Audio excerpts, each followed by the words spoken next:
Not all members of the galaxy were ready to believe humanity's warning, believing it to be a bluff. The ships they had sent to Gotta had to be the entirety of their navy, and the missile expenditure, excessive even by the most conservative of estimates, must have represented their entire stockpile. Surely they had nothing left with which to threaten, let alone wage war against the rest of the galaxy. They were mere upstarts after all, an uplifted race that simply didn't know its place.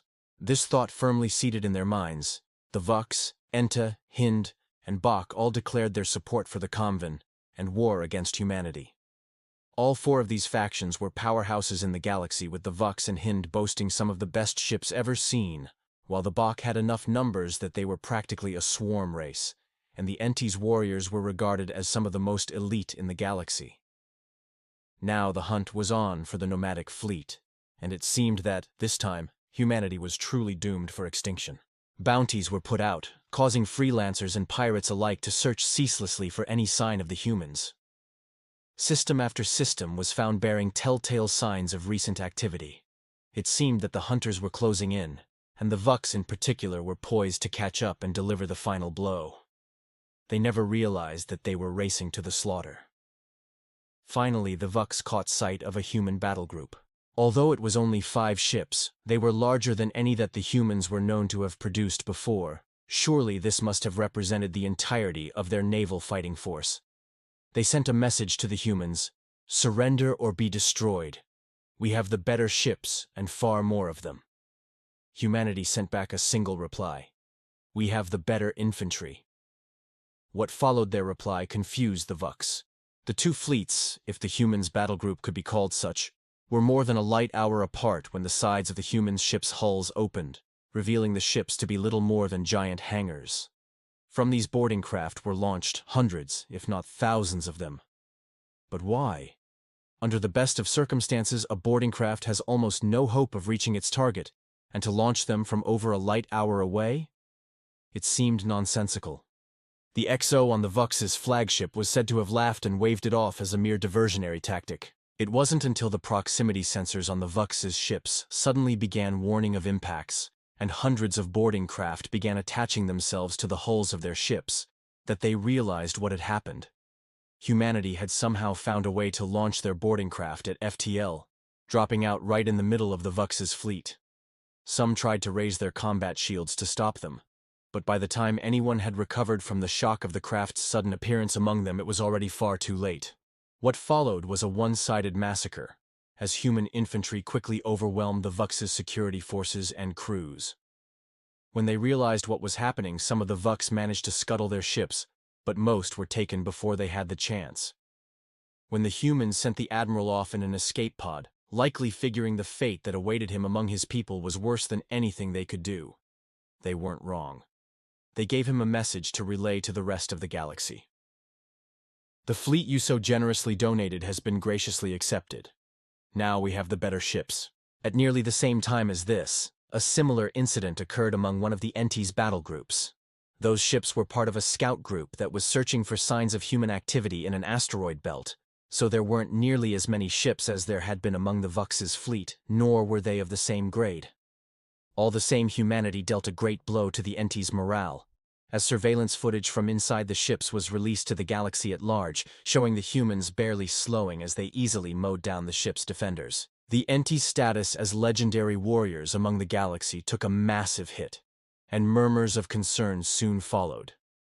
These murmurs grew louder and more numerous when humanity attacked Yejen IV, a major manufacturing hub for the hin'd.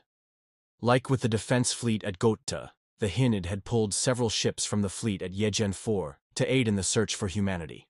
However, the hin'd's ships were far superior to the comvin's, or anything humanity had yet fielded. Even if they faced a force twice as large as the one that attacked Gotta, they could easily defend the planet. Or so they believed. Instead, the hin'd's fleet faced the newest additions to humanity's navy, and footage from the battle showed evidence that, even in the relatively brief time they had possessed them, humans had managed to reverse engineer at least some of the Vux's technology and incorporate it into their own ships. Yejen V's defenders never stood a chance. The fleet was pushed aside with ease, dealing hardly any damage to its aggressors. Yejen IV would then suffer the same fate as Gotta, as thermonuclear hellfire rained down on every inch of the planet's once pristine surface. One might think that at this point, rather than zealously hunting down humanity, the races of the galaxy would seek to consolidate their forces and fortify their systems. Years of searching for their nomadic fleet had done nothing more than waste resources, while humans attacked their fleets, planets, and stations with ever-increasing daring. However, that would have been too great of a humiliation for the galaxy, who still saw humans in terms of being an uplifted race that was unfit for the stars they roamed. To do anything other than hunt them would be admitting that they were an equal power, and not merely undeserving upstarts. Those upstarts were about to escalate the war even further. The Bok had managed to capture a small human ship and its crew of nearly 1,000, all alive. They were taken to various institutions in Bok space to be interrogated, to try to weed out some hint of where their nomadic fleet was hiding, but all of them merely laughed at their interrogators. I still recall the look of spite on one of the humans' faces in the interrogation video, how he roared with laughter when the interrogator told him he was a dead man if he didn't talk. "Yeah, I'll die, but I'll be taking you all to hell with me," the human had said with a far too unsettling grin on his face. When questioned as to how he planned to do so given his state of incarceration, the unnerving grin only widened as he said, "Plan to? You're already dead. You just don't know it yet." A week later, the human would be executed, shot in the head at point blank by the enraged and dying guard, as a genetically engineered plague, unlike anything the Bok had seen before, ravaged several of their worlds.